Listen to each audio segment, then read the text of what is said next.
think I am. Good morning. It's time to begin our Bible study this morning. It's good to see everyone out. We are studying kind of a survey. If you haven't been with us, we have some visitors, and we're certainly glad to have you.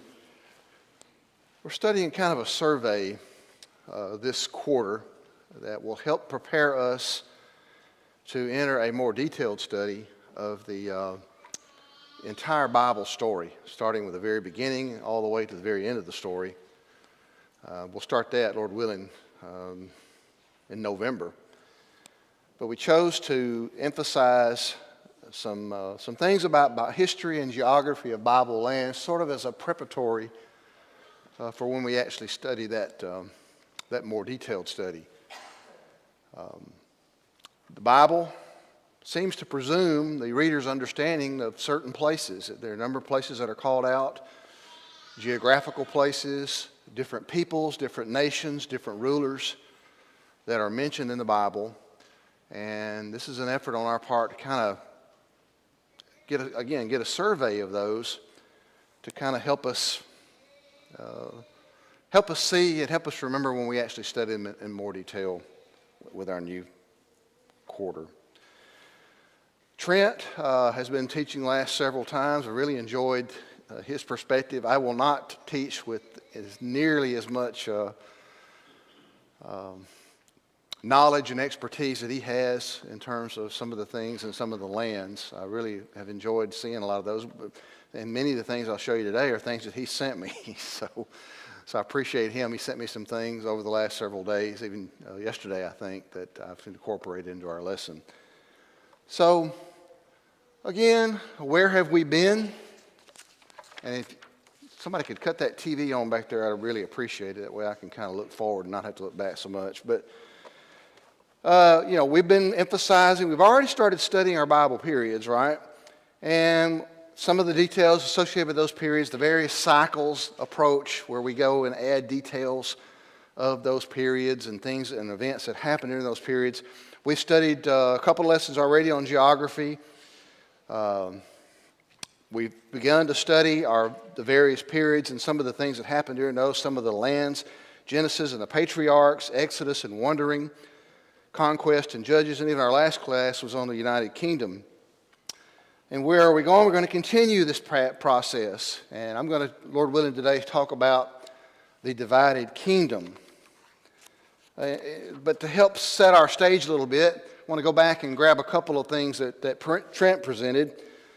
If you like to think of things in 500-year increments, if you go back from the 1500 to 1000 BC, of course it's BC, so 1500 is older than 1000. If we go back to that period of time, that 500-year span, the Exodus of the children of Israel from Egypt happened during this time frame. The invasion and conquest of the land of Canaan. You can see Canaan all the way up there. Of course, there's the Nile, the fertile Nile Delta, and the Nile that runs that way. And, of course, the Sinai Peninsula. And, of course, Canaan is up here. So the invasion and conquest of Canaan all the way up here happened during this time frame. We had the period of the judges. Of course, the judges, people did not have a distinct ruler or a king, but they finally decided they wanted a king, right? And they asked God for a king, and that He allowed them to do that, despite many of the warnings that God had given them. And during this time frame, we see the beginning of the kingdom. Who's the first king of Israel? Saul, followed by David, followed by Solomon. We'll talk a little bit more about them in just a minute again, kind of reviewing a little bit. How many years did they reign? 40 each, so collectively 130 years. I think David, and this varies from resource that you look at. Many people believe David reigned somewhere in the 1000 BC time frame, roughly 1,000 years before Christ. And he reigned 40 years, again, followed by Solomon. If we keep going, this is a chart that Trent has shown many times. I like this chart too. You know, we live in an area, this area of Limestone County. If you look at the topography of Limestone County, about the tallest point in Limestone County, according to the resources that I can see, is about 940 feet above sea level, which is just up near Elkmont. The lowest part, I believe, is around 540, 520 down at the Tennessee River naturally. So that's a range of roughly 400 feet. Let's look at some of the ranges here. Think about Jerusalem, the town that we hear so much about, 2,775 feet. Samaria was even higher up on a plain, a mountainous type of plain. And I may be wrong calling it a plain, but it was located in a hill, I should say. And we'll show you some pictures of that here in a little bit. About 3,300 feet. Mount Hermon, way up there, 9,200 feet.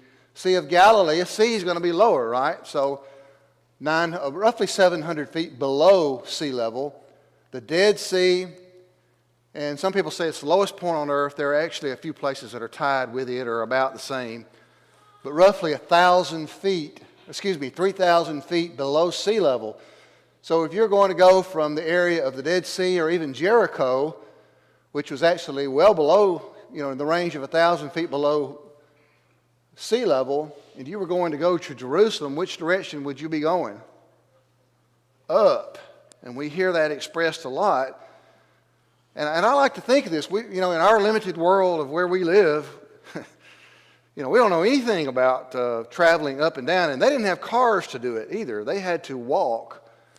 I think I read someone recently walked I think it was 15-mile journey from Jericho to Jerusalem, and it took them 8 hours, I think, something like that.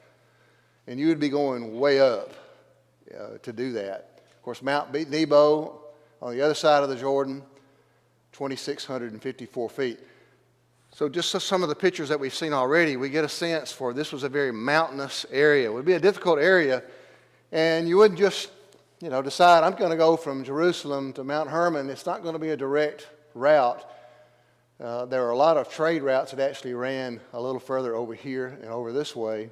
And we got a few charts that'll talk about that in a minute. I just thought that was interesting. I like to think about topography, and it's been an interest of mine to some degree. I haven't really done much with it, but occasionally I'll look at a topographical map of our area just to get a sense for that kind of thing. So we go a little further now into the time period that we want to talk about today. That is the period. If you think of 1000 BC to the period of about 721. That would encompass both parts of the United Kingdom as well as the divided kingdom. Just world events during this time. We see Assyria becoming prominent in Mesopotamia. We've talked about the importance of Mesopotamia already. Even from the very beginnings of man and mankind in that fertile region. And of course, Abraham left that and came down to the land of Canaan as instructed by God. So Mesopotamia is very important. The founding of Rome. I think Trent, again, this is a chart that he showed the other day, or mostly a chart that he showed. We think about Rome. There's lots of legends associated with Rome. And how much of that is, well, some of it certainly is not true, but some might be in terms of when it was founded. Hazael, king of Aram and Damascus. Tiglath-Pileser, Shalmaneser, Sargon II. Some of these, of course, are mentioned in the Bible story.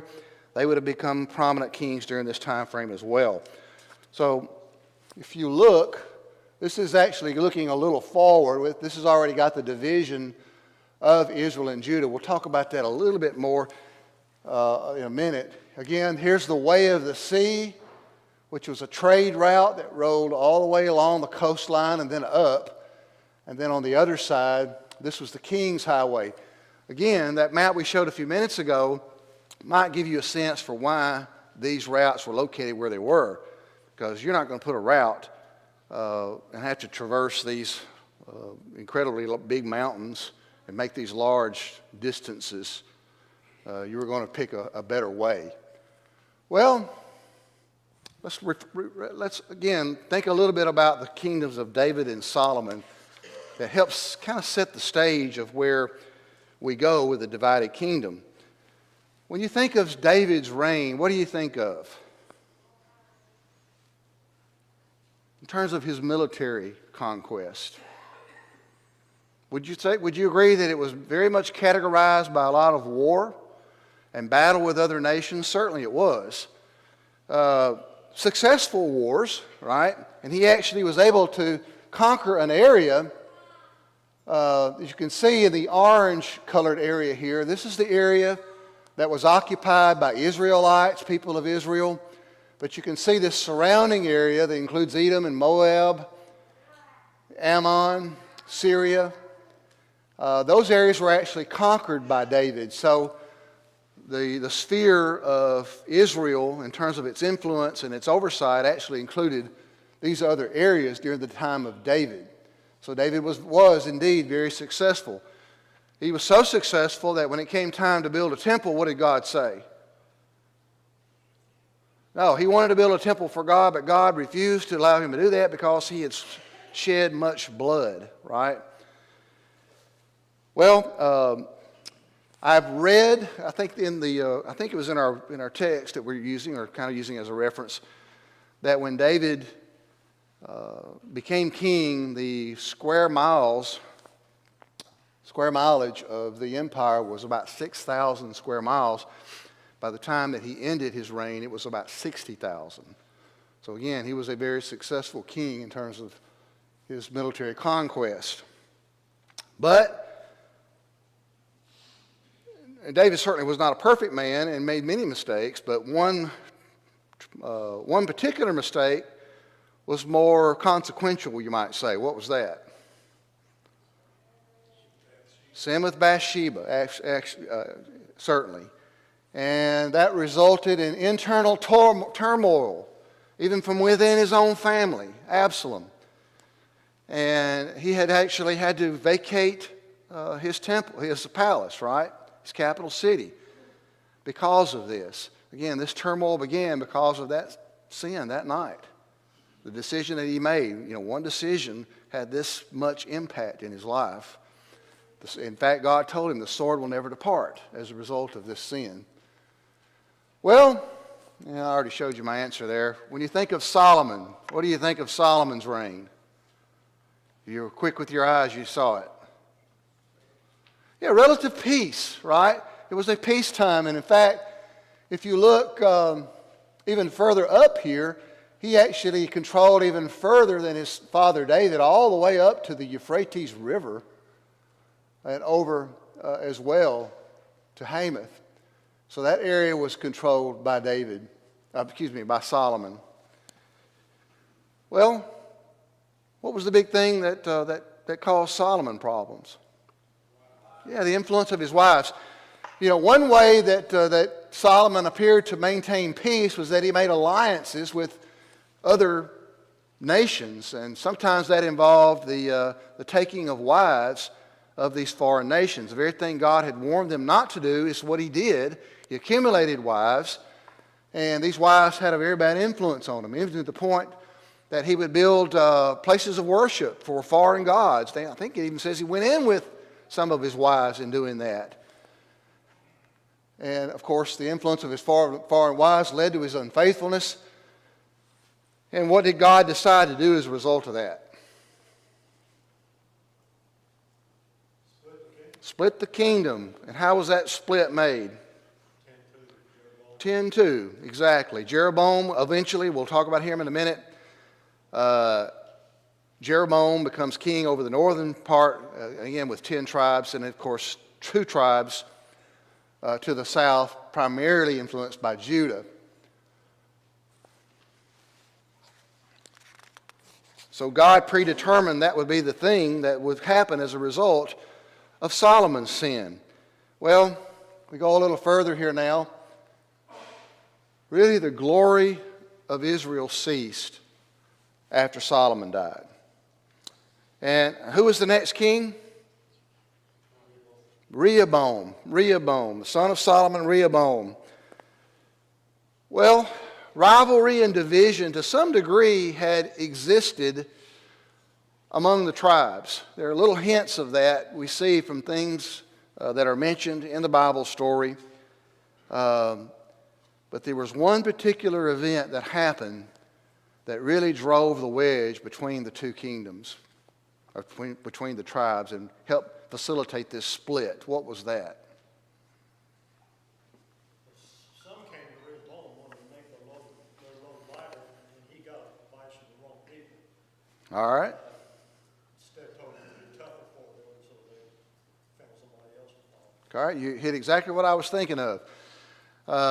Jeroboam leads the people to come to Rehoboam. They came to Rehoboam and said, lighten our load. Your father was really made us work hard. And if you would just lighten that, and, we'll serve you. So he goes to his older advisors and asks, here's the question, what should I do? And his father's advisor says, listen to them, lighten their load, they'll serve you. But he didn't. That wasn't good enough for him. So he went to his younger advisors, people who had been his friends, and they said, basically, tell them, you think my dad was tough? Wait till you see me. Putting that in paraphrasing that in our common day way of saying it. You tell them, my little finger is thicker than your father's thigh, thicker than my father's thigh. Right? So the way he put that is, I'm really going to make it tough. He whipped you with whips. I'm going to whip you with scorpions. Well, how do you think that was received? I think there's a lot of lessons in that in terms of life and dealing with people, particularly if you're in a supervisory way. Listen to your people and hear what they're saying. So a lot of lessons there to be, or not just for a supervisor, even for a king, right, a ruler. Listen to your people. Well, he refused, and the kingdom divided.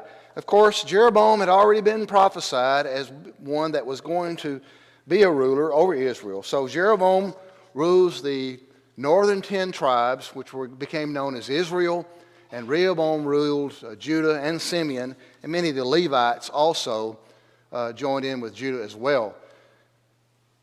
So the split happens.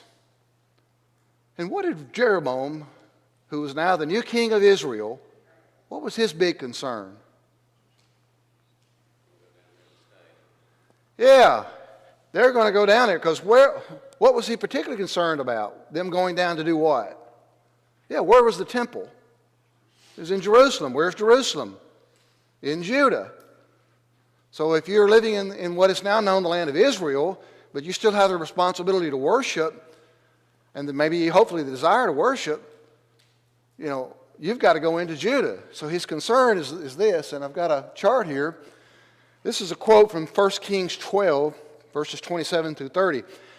And this is Jeroboam speaking. If this people go up to offer sacrifices in the temple of the Lord at Jerusalem, then the heart of this people will turn again to their Lord, to Rehoboam, king of Judah. And they will kill me and return to Rehoboam, king of Judah. So the king took counsel, notice that, took counsel now, and made 2 calves of gold. Is this the first time we've ever seen anything about a golden calf? If you're an ancient Israelite at this time, would you have known enough about the Bible story to know that worshiping a golden calf didn't work out too well? I don't know how well Jeroboam knew that, but somebody should have. So he takes this counsel, and he makes these 2 calves of gold. And he said to the people, you've gone up to Jerusalem long enough, gone up. Behold your gods, O Israel, who brought you up out of the land of Egypt. And he set one in Bethel, and the other he put in Dan. Then this thing became a sin, for the people went as far as Dan to be before one. And again, that's a quote from 1 Kings 12. This picture, courtesy of Trent, is the modern day excavation of the altar at Dan that still exists. And I got another picture or two here. And I think he pointed out in his notes to me that some of this, would have been reconstructed to give you an idea as to what the wall would have looked like there. And I don't know how much has been reconstructed versus how much hasn't, but I think Trent, would you agree that a lot of it still remains?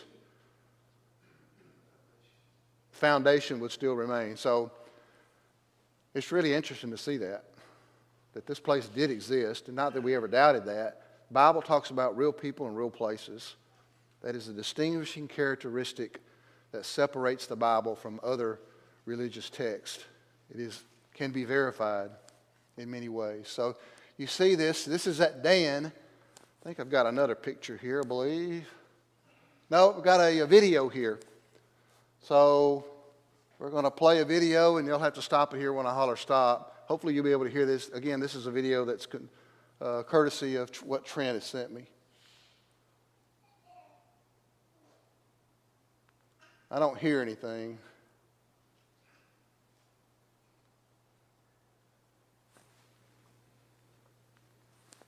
On the north side of the Hula Valley are Abel Beth Maachah and Dan.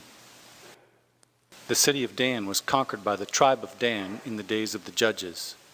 During the divided monarchy, starting with King Jeroboam, the northern kings of Israel had a worship center here. Okay, we're here at Dan. Behind me you can see the high place where Jeroboam placed his golden calf. A memorial inscription called the Tel Dan Stele was found in the Old Testament period city gate fortifications at Dan. The text of the inscription dates to around 840 BC. In the text, the Aramean king Hazael boasts of victory over both the king of Israel and the house of David. The inscription is extra-biblical evidence of the existence and continuation of the biblical dynasty of King David. You can pause it An now. important Thank you. There's a point we want to make here in a minute about the dynasty that they make. And I hope you heard that. I hope you're able to hear that. They actually found an inscription near that ancient site of Jeroboam where Hazael boasts about taking out the king of Israel and the king of the house of David. And what do we know about David's dynasty? Well, the point we'll make here in just a few minutes is that God promised to him to always have a king on the throne, right? His descendant would reign forever. And that lineage, that family line, that dynasty was maintained. And you're seeing a reference, an extra-biblical reference to the fact that whoever was Hazael killed was of the house of David. I hope you can see that point. Let's keep going. Here's the actual, this is an eye chart. So I know you won't be able to see a lot of this. I've got it a couple more where we've zoomed in a little bit. You can see them hopefully a little better in a minute. So again, the date, around 930. This runs from 930 BC to about 722 BC. This is just the divided kingdom. This isn't someone's effort, and I found it and didn't see a copyright on it, so I've used it, where you see the king. This starts with Rehoboam up here, followed by Abijah. You can't probably read this, but this says, how did he become king? Well, he was son of the one that preceded him. Abijah was son of the one that preceded him. Asa, I believe he reigned about 41 years, son of the one who preceded him. Jehoshaphat, Jehoram, Ahaziah, and we have someone usurped who was Athaliah, but Joash eventually took over after she was killed, and he was the son of Ahaziah, so the line was maintained. Then Amaziah, Uzziah, Jotham, Ahaz, down to Hezekiah, at which point Israel went away. So we're not looking at all the kings, all of the entire period. You can see over here Israel, they're in green, and it started with Jeroboam, and his dynasty lasted about 4 generations, and then he was replaced by his captain Zimri, Omri, who was responsible for building Samaria. His captain took over, while his son, a few sons remained, and then another captain took over. We don't see that lineage. In fact, we see 9 different dynasties of Israel. But Jeroboam had actually been promised by God, if he had been faithful, that God would have continued his dynasty, but he did not. And you can see, again, if you could see it. Another point we want to make out about these kings, this chart actually makes an effort to establish what type of reign they had, good or evil. And you can see, hopefully you can see, there were some good kings in Judah, not all. Some started out good, did not turn out good. We have one example, I believe. I'm not sure. I think he'll be later on. That actually started bad. It turned out good. Manasseh. And what's the characteristic of all of the kings of Israel? All evil. There's one that kind of started out okay. Jehu started out okay. He did the Lord's work. But he turned out to be evil as well. And there are also prophets that were prophesying at this time. Shemaiah, Hananiah, Obadiah, Joel, Isaiah during this time frame. I think Isaiah actually extends well beyond the divided kingdom. And of course, prophets were sent also to the people of Israel. Jehu, Elijah, Elisha, Hosea. How well did they listen to those prophets? You know, you warn and warn and warn and warn, and they just did not listen. And eventually, this went away. The kingdom of Israel went away. It was assimilated to the Assyrians. Well, more characteristics of the divided kingdom. We've mentioned these golden calves. They had influence for generations to come. You know, I don't know if many of us identify with this desire for idols like they did. We know in our terms today, covetousness is idolatry. That is probably our bigger problem. But idol worship was something that was a thorn to them. Again, David's dynasty was retained. That's per God's promise in 2 Samuel 7. That still exists today. Jesus reigns on the throne in heaven of God's eternal kingdom. So that promise has been fulfilled. Jeroboam's faithfulness, as I mentioned a minute ago, prevented his dynasty from being retained. And we noticed that there were 9 different dynasties. But there were some, such as the Levites and some other faithful people, that actually did leave Israel and come down to Judah to live. So Jeroboam's fear was probably well-founded, right? 39 different kings between the two nations, 13 of which were murdered, often by their own people. 2 were killed in battle, 5 were imprisoned by enemies. The welfare of the king and of the nation directly impacted, was directly impacted by their faithfulness to God. And we see that over and over. Again, we've already said no good kings in Israel, some good kings in Judah. As you can imagine, God used some of the neighboring nations that would rebel against them. We mentioned a minute ago, David had conquered a lot of these areas around them, but they're starting to have problems from them now. Again, you see the split between the two countries. You have Moab and Gilead on the east, Ammonites, the Phoenicians and Philistines were all problems to these people. Well, there's something to notice here about Israel. We mentioned this earlier. These trade routes, and again we talked about why these trade routes were where they were, right? Because from a topography standpoint, this would have been easier to traverse. It runs up along the coastline, and then the way of the King's Highway runs down this way over here. That gave opportunity for Israel to tax merchants that were coming through these routes, right? People were interested in making money and making a living back then too, believe it or not. And these trade routes, there was a good bit of that trade route, particularly right there, that was controlled by Israel, and a good bit also as well of this other trade route. What do you notice about Judah? Not nearly as much, right? And Judah was landlocked. You had nations surrounding them all around, and they didn't control much of this area, this King's Highway here.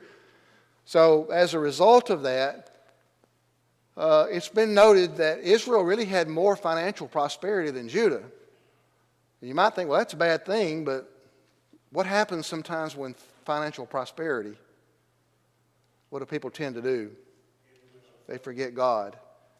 And that seems to have been the case in Israel for other reasons that we've noticed. And again, as we noticed a few minutes ago, the people repeatedly ignored the messages of the prophets. This is a chart that hopefully is zoomed in a little bit on some of the first section of Kings that we noticed a few minutes ago. You've got Rehoboam at the beginning. Rehoboam did not turn out well. And of course, Asa was a relatively good king. Toward the end of his life, he did not consult God as he should have. But he's recognized overall as a good king. Jehoshaphat was certainly regarded as a good king. We come down here, Athaliah. What was interesting about Athaliah in terms of her family history? Did she belong over in Judah? Not really, because she's the granddaughter of Omri, right? And there was a marriage alliance that had occurred, and she was born.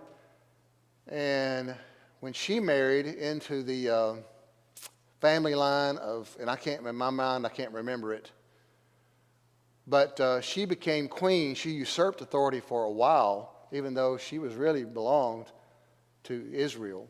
So we'll zoom in a little more on the further parts of the chart. Again, this is just corroborating what we mentioned earlier. Some good kings during this time frame. Toward the end, Hezekiah will begin reigning, and he overlaps what would be the end of the reign of Israel, the country of Israel, as it's been assimilated into Assyrian captivity. But he would actually overlap that. Hezekiah certainly was a good king. Again, no good kings over here. At times from bad to worse. So let's keep going here. Just to note some significant places. Again, we're going to be referring to these as we go through our study. This is certainly not an exhaustive list by any means. I did not attempt to try to bring in every story. It's just too much information to do in one class. But initially, Dan, you can see it at the very top, which was one of the locations, the golden calves, as we mentioned a few minutes ago. Location of the altar there in northern Israel. Bethel at the very bottom. You can see it light up in white at the very bottom. So he really put two places to worship these idols on the northern extent and the southern extent of the land of Israel. He really was concerned about people leaving. Tirzah was an early capital that was used. Samaria certainly was probably the most predominantly and well known. And I think I've got something to show here about Samaria in a minute. I better keep up with my time here. Mizpah was also used by Baasha. And there's an area up here that was controlled by Tiglath-Pileser of Assyria during the reign of Pekah. So here's some pictures again, courtesy of Trent. This is the tail or heel of Samaria. I think in Hebrew, you can correct me, I think the word tail is sort of a variation of our word tall. Hills are tall. Therefore, it became known as tails, and they still use that term today. This is where Samaria stood at one time. And if you'll notice, these are some of the ruins of Samaria. Again, these are pictures of courtesy of Trent. Would love to see this kind of thing in person. It's something really great to see. Well, let me go back. Again, you can see these ruins. These are just rocks that have fallen down. Really nothing left there anymore other than those ruins. This is a quote from Micah, the first chapter, verse 6 and through part of 7. Therefore I will make Samaria a heap of rubble, a place for planting vineyards. I will pour her stones into the valley and lay bare her foundations. All her idols will be broken to pieces. All her temple gifts will be buried with fire. I will destroy all her images. And there's more said there in that prophecy. Also some things said about Jerusalem as well. Thought that's pretty interesting. That picture fits pretty well with that description of what God said he was going to do. Here's another video I'd like to show. And we'll have to stop it as well, I believe. The Shechem-Penuel connection via Wadi Farah is illustrated by the fact that the first king of the north, during the divided monarchy, Jeroboam, built Shechem and dwelt there. Shechem. And he went out from there and built Penuel. Penuel became the northern kingdom's administrative center in Gilead.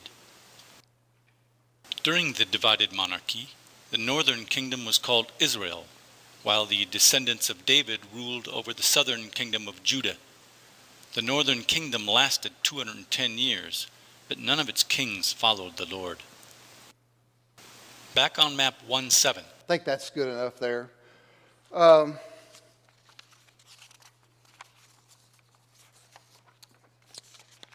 Again, you can see some significant places in and near the kingdom of Judah. Jerusalem was the capital location of the temple. We've mentioned that. That's probably pretty common knowledge. Marishah was where Asa defeated Ethiopia, their king. Beth Shemesh was actually a location of the battle between Israel and Judah. Gath, you hear a lot about Gath throughout the Bible story. It was a Philistine area. I think there were some cities along the border of the Philistia and Judah that actually kind of waffled between control because they were so close to the border. And I think Gath might be such a city. But it had been, at least conquered at times by Israel. And that's pretty much what I had to go over. How much time do we have left? 1 minute. Wow. Looked up and hit that. That was not by skill. That was by luck. Any question or comment here in this closing minute? Maybe a time for 1 or 2 questions or comments. The Bible talks about real people and real places and real events. And they can be corroborated with things that we see. Not that we have to have corroboration for everything that's claimed in the Bible. Certainly we do not. But there is enough corroboration that helps us have confidence in the Bible as true and accurate and real, and something that we ought to pay attention to, and something we ought to follow and order our entire lives, our entire existence around. All right, thank you for your good attention. We'll resume, Lord willing, on Wednesday. No, we will have singing on Wednesday, unless something changes. Thank you.